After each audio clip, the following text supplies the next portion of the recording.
to facilitate this panel. Maybe I'll ask the first question, and so you can think about yours in the meantime. So I'd like to ask both of you, if you only had $100, 100 euros, choose the currency, which company would you like to start? I prefer the euros, but you go first.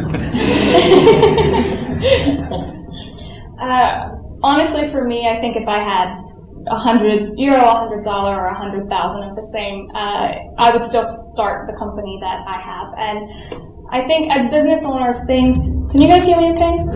Okay.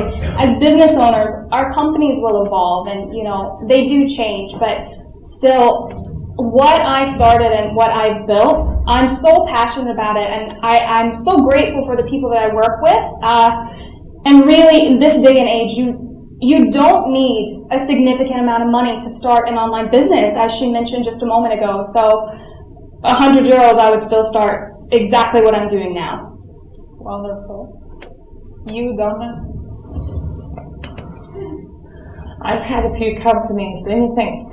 I have so many passions that are crying out for money. I grow antique roses.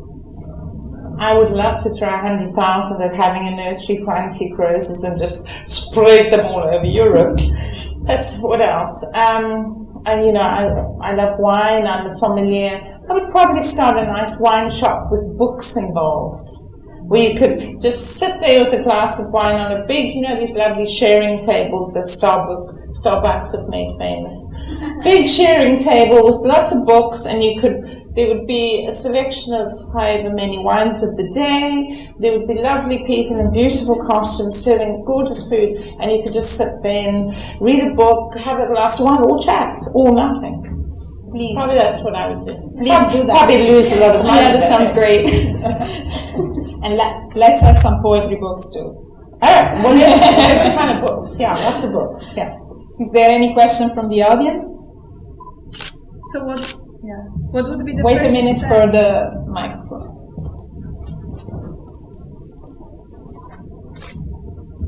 Just following what you just said, what would be the first step with €100? What would be my first Step towards setting it up, because with €100 you cannot. No, do the 100,000. No, 100. 100? No, I can't do anything with 100. I'll take someone to London. That's how he wants to go. I can't do a thing with 100. No, it was 100,000, I thought you said. So with 100.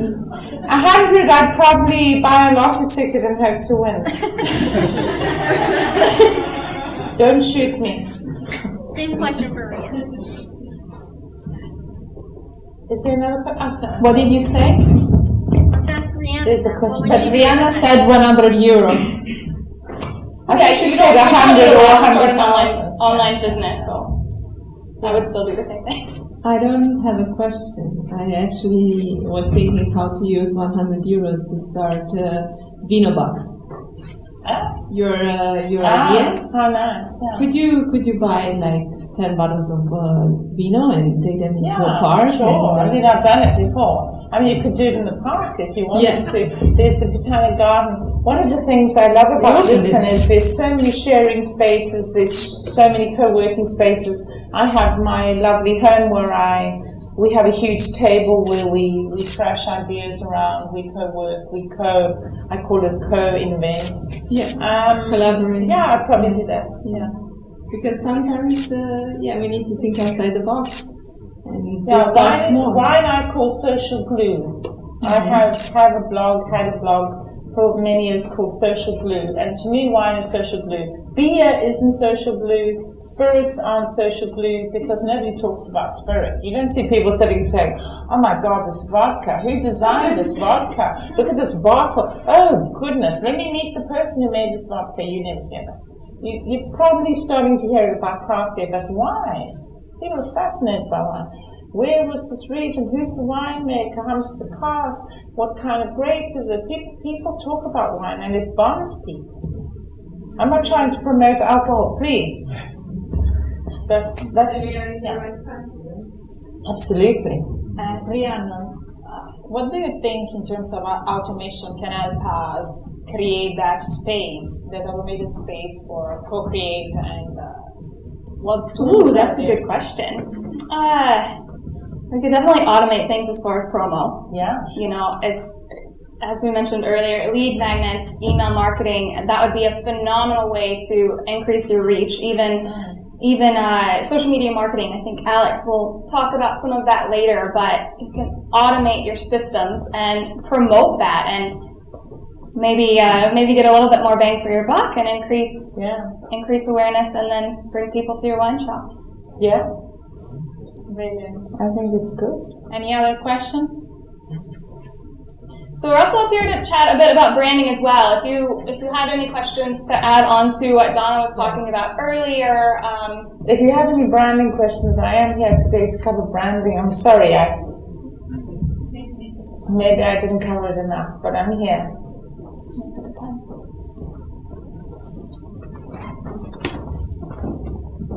Hello, thank you for what you said, and I have a question similar to proposed and talked just now. If you had $100 or 100 euros, what would you spend on branding or marketing? No, I prefer the 100,000 if you don't mind. Because 100 isn't it? Did you say your name was Cedric? No, my name is Yev. What's your company? I have automation and artificial intelligence. Tell us about your company, and I'll tell you what I would spend it on if I was you. Okay, what we do consulting to energy companies, and we help them to grow and help them to get a little bit more clients and get their costs of operations a little bit lower. Okay, so they're energy companies, they mass selling electricity, solar, Yes. that kind of thing? Yeah.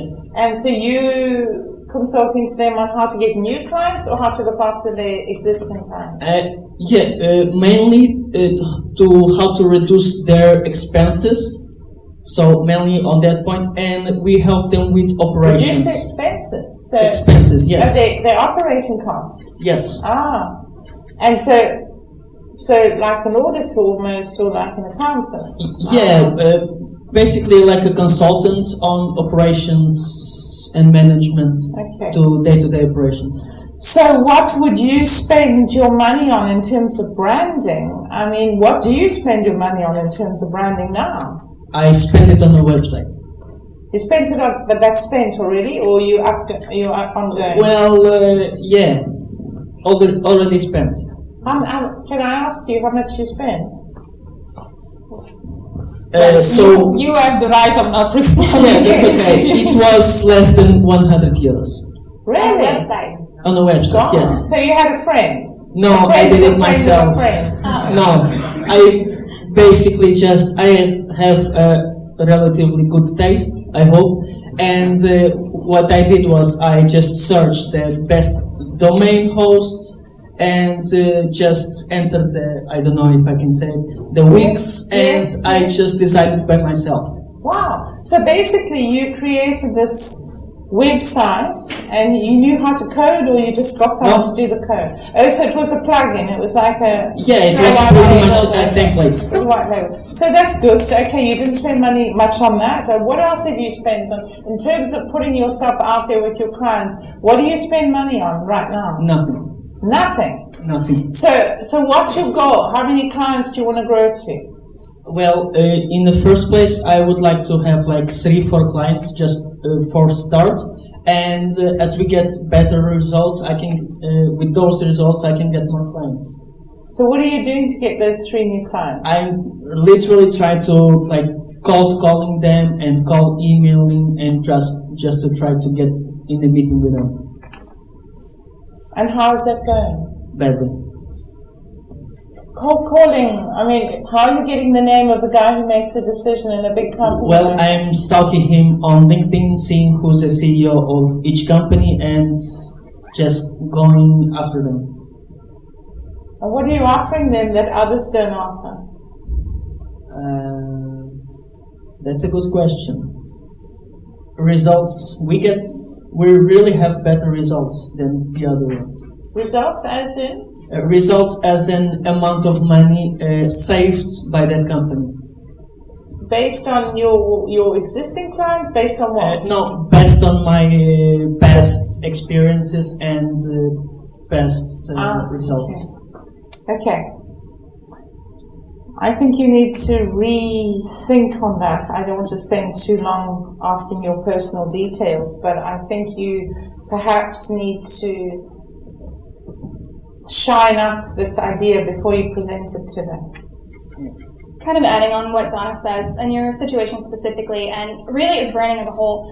Branding boils down to, how it makes people feel. And if you're not clear on it, and you're not, your messaging is a bit inconsistent, or you're not clear on your values, what you're bringing to the table, your foundations, it's very hard to translate that into a cohesive and honestly really an authentic brand. So I think as far as spending your time, you could really get clear on exactly how you're helping your clients, the difference that you're making, and good branding will really help you stand out. It's going to help you look professional, et cetera, et cetera. But you also need to really get clear on what you do, the pain point that you are, solving for your clients, and how you specifically in your company can make a difference. And then, pitch them on that if you're cold calling. If you're LinkedIn is a great place for that. Good advice. Yeah. I think if you're not clear, it's difficult to persuade. Yeah. Thank you. But you learn with trial and error, so keep going. Hi there. Actually, I don't have a question exactly for you two guys. I just wanted to come back to, I forgot the name, who just asked the question in terms of the energy consulting part, let's say. I totally agree with you two guys, and I just have like a sort of quick question or a little tip for you backwards. Since you're at the beginning, and beginnings are always not the easiest thing. Do you have already, let's say, some existing clients you work on and you have connection to? Is that the case? Well, I have a potential future client that I could have got to, but I had clients that I worked for before, but not working anymore with. Okay. Now, a idea there could be to use social media platforms, whether it's LinkedIn, whether it's Facebook maybe for your company. Try to reach out to them again if possible and ask them about like a recommendation, for example, on your LinkedIn business profile. Those are the first steps probably where a future potential client, whether it's on your website or on your LinkedIn page, might check out. How did that person work? How did he manage his previous clients? Just to get a quotation from your old work, from your maybe existing clients, just to give you a little push to be potentially getting new clients, right? Social proof. It's a big one.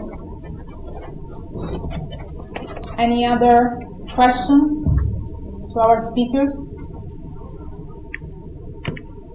Well, if not, we can continue this conversation over lunch and throughout the rest of the day. So don't be shy. Connect with these beautiful ladies here and ask the question you have.